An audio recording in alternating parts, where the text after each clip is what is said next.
Qu'est-ce que la régulation du système nerveux peut faire pour les symptômes du TDA avec ou sans H? Ben, ça peut t'aider à sortir du brouillard mental, t'apporter plus de concentration et t'aider à te sentir moins dépassé et dispersé puis à avoir une meilleure perception du temps. Le TDA avec ou sans H, c'est pas juste une histoire de dopamine ou de différences neurobiologiques qu'on peut pas changer. C'est aussi une question de système nerveux. Il faut savoir qu'il y a une forte corrélation entre le TDA avec ou sans H et la dysrégulation du système nerveux. Le trouble de l'attention est souvent lié à une réactivité accrue au stress. Quand ton système nerveux passe trop souvent en mode combat, fuite, freeze ou shutdown, ben ça amplifie tous les symptômes. C'est plus dur de te concentrer, moins facile de rester motivé, puis c'est plus dur de passer à l'action. La régulation du système nerveux, c'est pas un reboot magique, mais ça donne plus de flexibilité à ton cerveau, puis on appelle ça la neuroplasticité. Ça te permet d'avoir enfin de l'espace pour avoir un bon mindset, pour trouver des solutions, puis agir sans nécessairement que ce soit sous le coup de l'impulsion.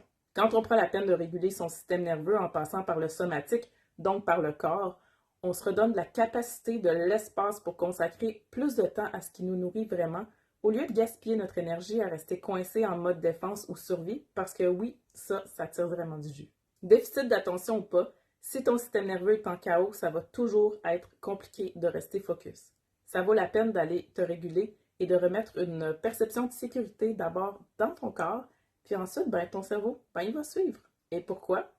Parce que ton cerveau est en constante communication avec ton corps.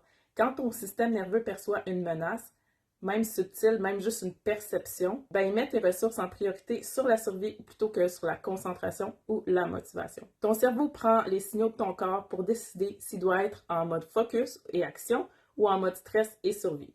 Si ton corps envoie des messages de tension, d'agitation ou d'épuisement, ton cerveau va interpréter ça comme un environnement incertain, puis il va te garder en mode défensif.